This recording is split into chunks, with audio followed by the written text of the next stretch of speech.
Hello, today we'll be talking about the new All That Remains album, Victim of the New Disease, and I'm just going to go ahead and say it. This is definitely one of the best albums of the year. Definitely really happy with this album. I was impressed with the three singles, Fuck Love, Everything's Wrong, and Wasteland. Wasteland is my favorite of the three, and yeah, the singles got me super excited for the album, and this album did not disappoint. So let's go ahead and dive into the album.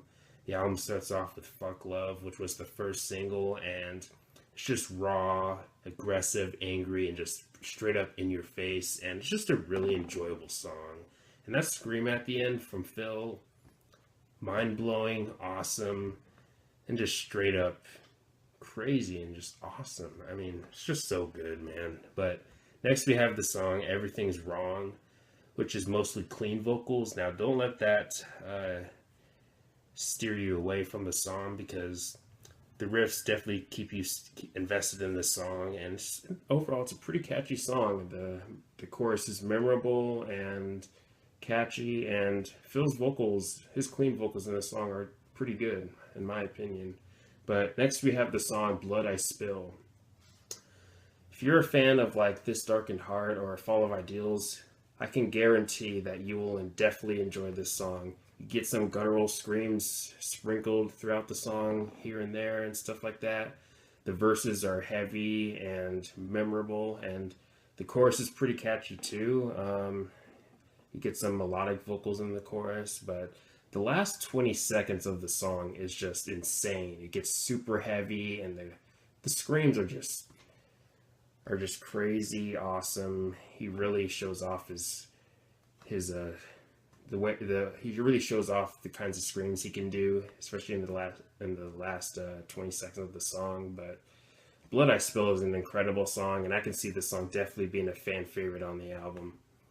Next, we have the song Wasteland, which is my favorite of the three singles, and mainly and why it's my favorite of the three singles is because I just like the mix of heavy vocals and melodic vocals. But anyways, but I do really enjoy this song. It's still, well, it is one of my favorites on the album, and the chorus is just catchy and memorable, and it's probably one of my favorites on the album.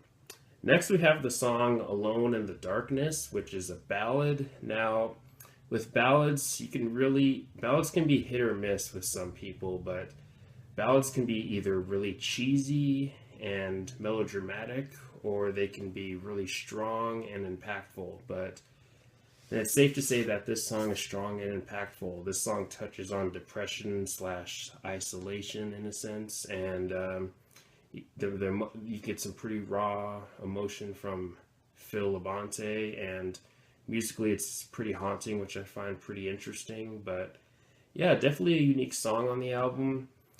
I don't know if this song will be a favorite for some people. Maybe it will. If it is, then that's pretty cool because it is a song that I will probably go back to. It's definitely an interesting song. Next, we have the song Misery in Me, which has some pretty energetic verses, definitely, and the chorus has some clean vocals that sound pretty nice. But yeah, not one of my favorites on the album, but I do like it though. But yeah, there are the more heavier moments in the song definitely catch your ear and definitely stand out. But I'd say probably the riffs stand out the most in the song. But yeah, definitely a pretty cool song. But next we have the song Broken, which is maybe one of the heaviest songs on the album. But yeah, you get some pretty nice breakdowns. Phil really shows off his vocals in this song. He definitely takes the spotlight sometimes in this song. But around the 2 minute mark, he gets some of the heaviest stuff pretty much on the album. In my opinion, it has some of the heaviest stuff, but around the 2 minute mark, you get some pretty awesome stuff, man. But Broken is a pretty cool song, and definitely a song that I would suggest checking out after this video. Definitely a pretty catchy song. Next, we have the song Just Tell Me Something, which features the singer of Asking Alexandria, Danny Warsnop. I don't know if I pronounced his name correctly, but feel free to correct me in the comments section if I pronounced it incorrectly, of course. But now, when I noticed that his name When I noticed his name by the song title, I was a little nervous. I'm not gonna lie, because I personally don't like Asking Alexandria at all. But I try to set aside the bias that I had towards, or my bias hate towards Asking Alexandria, and try to go into this song with honest views. And yeah, I am happy with the song. I believe that Danny Worsnop actually added something pretty interesting to the song. I do like his voice in this song. I thought the chemistry between his vocals and Phil's vocals were definitely interesting to hear. But yeah, it's a ballad, and it kind of sounds like a ballad that you'd hear from A War You Cannot Win, like something like "What If I Was Nothing" or "Ask Me Too Much." Now that might steer some fans away, but don't do that, because I highly suggest giving this song a chance. But while it's not one of my favorites on the album, I do still think it's a song worth checking out, and I wouldn't be surprised if the song becomes a single. And if it becomes a single, I am okay with that, because yeah, I think personally this is one of their better ballads, and I definitely do like it. Is it a song that I'll go back to?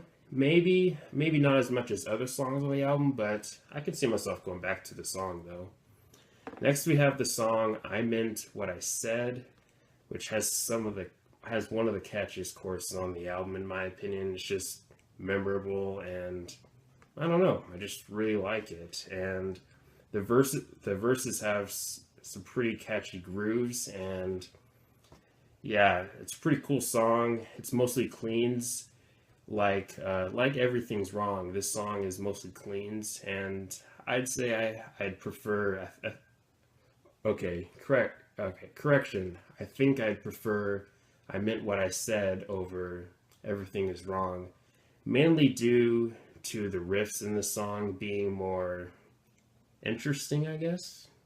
But that's maybe a preference thing, though. But both songs are great, but I prefer "I Meant What I Said" over "Everything Is Wrong," and that's okay, but yeah, and again, both great songs. So next we have the song "Victim of the New Disease," which is the title track and also the final track on the album.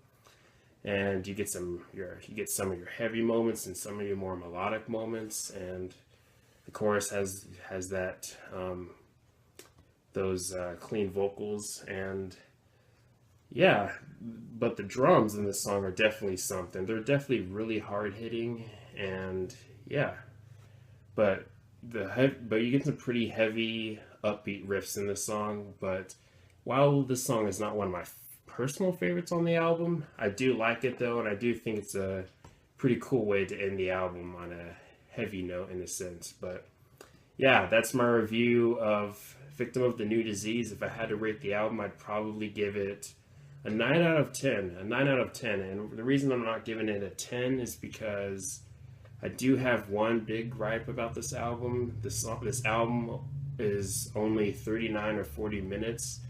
There are some songs that I wish were a little longer, but it is what it is. I still pretty much enjoy almost everything about this album. And yeah, pretty strong album. Definitely impressed with All That Remains. And yeah, Ollie, rest in peace. He did a great job on this album, and it's nice to know that you're rocking out with Dimebag Darrell now.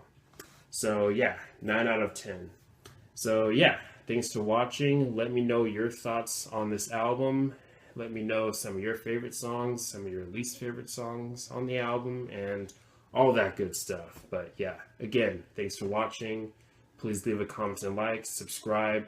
Make sure to check out my favorite All That Remains songs video. And yeah, have a nice day and take care.